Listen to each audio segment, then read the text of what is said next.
కౌశిక్ మార్చి 20న మా ఊర్లో ఫంక్షన్ ఉందని చెప్పి ట్రైన్ టికెట్ బుక్ చేసుకున్నా. కానీ ఇప్పుడు తెలిసింది ఏంటంటే ఆ ఫంక్షన్ ఎంతకి 25th అంట.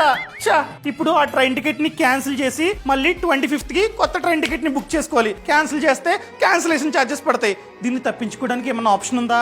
అరే నీకు కొత్త రైల్వే రూల్స్ తెలియదు అనుకుంటా. జనవరి 1 తర్వాత నుండి మన జర్నీ పోస్ట్ పోన్ అయిందనుకో, పాత టికెట్ ని క్యాన్సిల్ చేసుకోవాల్సిన అవసరం లేకుండా అదే టికెట్ ని కొత్త డేట్ కి రీషెడ్యూల్ చేసుకోవచ్చు. ఫర్ ఎగ్జాంపుల్ నీ జర్నీ 5 days పోస్ట్ పోన్ అయింది. సో జనవరి 1 తర్వాత ఏ యాప్ నుండి అయితే ఆ టికెట్ ని బుక్ చేసావో అదే యాప్ ఓపెన్ చేసి నీ టికెట్ మీద క్లిక్ చేస్తే అక్కడ కొత్త ఆప్షన్ కనిపిస్తుంది. ఏమని? రీషెడ్యూల్ అని చెప్పి. రీషెడ్యూల్ మీద క్లిక్ చేసి నీ కొత్త డేట్ ని చూస్ చేసుకో. సో నీ కేసులో చూసుకున్నట్లయితే 25th కొత్త డేటు. ఒకవేళ ఆ రోజు ఆ ట్రైన్ లో టికెట్స్ ఖాళీగా ఉన్నాయనుకో, నీ టికెట్ ఫ్రీగా రీషెడ్యూల్ అయిపోతుంది. దీనికి ₹1 కూడా ఎక్స్ట్రాగా కట్టాల్సిన అవసరం లేదు. కండిషన్ ఏంటంటే నీ పాత టికెట్ కన్ఫర్మ్ టికెట్ అయి ఉండాలి. ఆర్ఏసీ టికెట్ అదే విధంగా వెయిటింగ్ లిస్ట్ లో ఉంటే ఇలా రీషెడ్యూల్ చేసుకోవడానికి అవకాశం లేదు. అర్థమైందా? సో నువ్వు కావాలంటే ఆ యాప్ ఓపెన్ చేసి ఫస్ట్ తర్వాత రీషెడ్యూల్ చేసుకో ఫ్రీగా.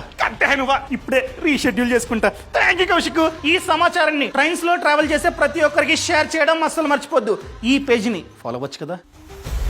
బాస్ వాలా, బీ ద బాస్.